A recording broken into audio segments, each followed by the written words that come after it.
సూరత్ నుంచి బెంగళూరుకు భారీగా హవాలా డబ్బు తరలిస్తోంది ఒక ముఠా.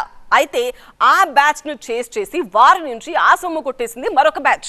స్టోరీ సింపుల్ గా ఇంతే, కానీ ఇందులో ట్విస్ట్లు మాత్రం అన్లిమిటెడ్. ఇక పుష్ప తరహాలో అక్రమ నగదును తరలించే ప్రయత్నం చేసింది మరొక ముఠా.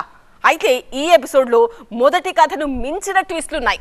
ఒకే వారంలో వెలుగు చూసిన రెండు క్రైమ్ కహానీలు చూస్తే హవాలా ట్రిక్స్ అనక తప్పదు. Journey Surat to Bengaluru. Mission 4,20,00,000 రూపాయల హవాలా సొమ్మును తరలించడం. ట్విస్ట్, మధ్యలోనే మరో బ్యాచ్ ఆ సొమ్ము కొట్టేయడం. హైలైట్, కారులో మరో 1,20,00,000 రూపాయలు ఉండిపోవడం. పుష్ప 2 సినిమాలో అక్రమ నగదును సోఫా లోపల పెట్టి హవాలా దందా సాగిస్తాడు హీరో. లేటెస్ట్ గా ఇదే తరహాలో డబ్బు తరలిస్తున్న రెండు ఘటనలు వెలుగు చూశాయి. కాకపోతే రీల్ సీన్ లో నగదు తరలించేందుకు సోఫాల్ని వాడితే, రియల్ సీన్ లో కారుల్లో హవాలా డబ్బును తరలించారు. గుజరాత్ లోని సూరత్ నుంచి బెంగళూరుకు 4,20,00,000 రూపాయల హవాలా సొమ్మును ఓ ఇన్నోవా కారులో తరలించే ప్రయత్నం చేసింది ఓ గ్యాంగ్. ఈ విజయాన్ని పసిగట్టిన మరో బ్యాచ్ వారిని 4 కార్లలో చేర్చేసింది. ఫైనల్ గా అనంతపురం జిల్లాలోని సోమందేపల్లి పెనుగొండ దగ్గరలో వారిని అడ్డగించింది. అందులో ఉన్న వాళ్ళను బెదిరించి బలవంతంగా కారుతో పాటు తీసుకెళ్లింది రెండో ముఠా. ఆ తర్వాత కారులో రహస్య అరల్లో దాచిన కోట్ల రూపాయల్ని కొట్టేసి పరారైంది ఆ బ్యాచ్. జాతీయ రహదారిపై జరిగిన ఈ చేజింగ్ అంతా వెనక వెళ్తున్న software engineer car dash cam లో రికార్డ్ అయింది. ఇది చెక్ పోస్ట్ దగ్గరకు వెళ్ళగానే పోలీసులకి విషయాన్ని వివరించాడు ఆ సాఫ్ట్వేర్ ఇంజనీర్. వెంటనే పోలీసుల ట్రాకింగ్ లో హవాలా గ్యాంగ్ దందాతో పాటు వీళ్లను దోచేసిన ముఠా గురించిన విషయం బయటకు వచ్చింది. ఇదే స్టోరీ ఇక్కడితో అయిపోలేదు. అసలు ట్విస్ట్ ఇక్కడే ఉంది. కిడ్నాప్ చేసి వీళ్ళ నుంచి ఇంకో ముఠా డబ్బులు ఎత్తుకెళ్లడం ఒక ఎత్తు అయితే, అసలు హవాలా బ్యాచ్ తెలివితేటలు ఇంకో ఎత్తు.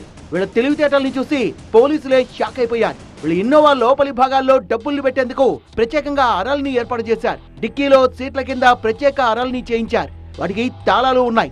ఇందులోనే మొత్తం 4,20,00,000 రూపాయలు పెట్టి సూరత్ నుంచి బెంగళూరుకు వస్తున్నారు. ఈ మొత్తం డబ్బులో 3 కోట్ల రూపాయలు హవాలా బ్యాచ్ నుంచి మరో ముఠా దోచుకెళ్లింది.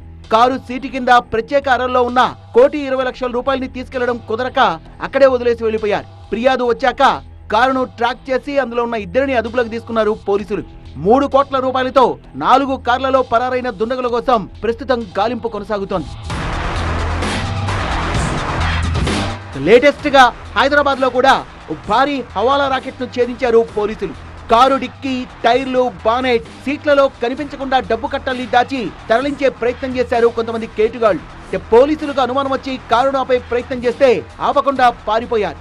అక్కడ మొదలైంది అసలైన థ్రిల్లర్ సీన్. పోలీసుల కారును దాదాపు 15 కిలోమీటర్లు చేర్చేసి నిందితుల్ని అదుపులోకి తీసుకున్నారు. కారును తనిఖీ చేసిన పోలీసులు షాక్ అయ్యారు. ఎవరు ఊహించని విధంగా కారు డిక్కీలో, టైర్లలో, బానెట్లో, సీట్ల కింద కనిపించకుండా దాచిపెట్టిన డబ్బు కట్టలు బయటపడ్డాయి. మొత్తం 4 కోట్ల రూపాయల విలువైన హవాలా డబ్బు స్వాధీనం చేసుకున్నారు పోలీసులు. ఏడాది బోయిన్పల్లి పోలీస్ స్టేషన్ లో నమోదైన చీటింగ్ కేసును ఛేదించే క్రమంలో ఈ హవాలా రాకెట్ గుట్టు బయటపడింది. లేటెస్ట్ క్రైమ్ కహానీల్ని పరిశీలిస్తే నేరగాళ్లు ఎంత అప్డేట్ అయ్యారో అర్థమవుతోంది. క్రియేటివ్ ఐడియాస్ తో తమ పని కానిచ్చేస్తున్నారు కేటుగాళ్లు. బంగారం, గంజాయి, హవాలా మనీ రవాణా చేసేందుకు ఎంతకైనా తెగిస్తున్నారు. డబ్బు తరలించేందుకు, దాచించేందుకు ఊహకు కూడా అందని మార్గాలు ఎంచుకుంటూ కాకీలా కళ్ళుగప్పే ప్రయత్నం చేస్తున్నారు. అనంతపురం జిల్లా ఘటనలో సాఫ్ట్వేర్ ఇంజనీర్ ఫిర్యాదు చేయకుంటే ఈ హవాలా దందా బయటకు వచ్చేదే కాదు. హైదరాబాద్ ఇష్యూలో పోలీసులు చెప్పిన వెంటనే కారాపై ఉంటే ఈ కథే ఉండేది కాదు. ఒక్క వారంలోనే ఈ 2 ఘటనలు బయటపడ్డాయి. మనం నిత్యం చూస్తున్న కార్లు, బస్సుల్లో చట్టం కళ్ళుగప్పి ఎన్ని వందల కోట్ల రూపాయలు హవాలా మార్గాల్లో తరలిపోతున్నాయో.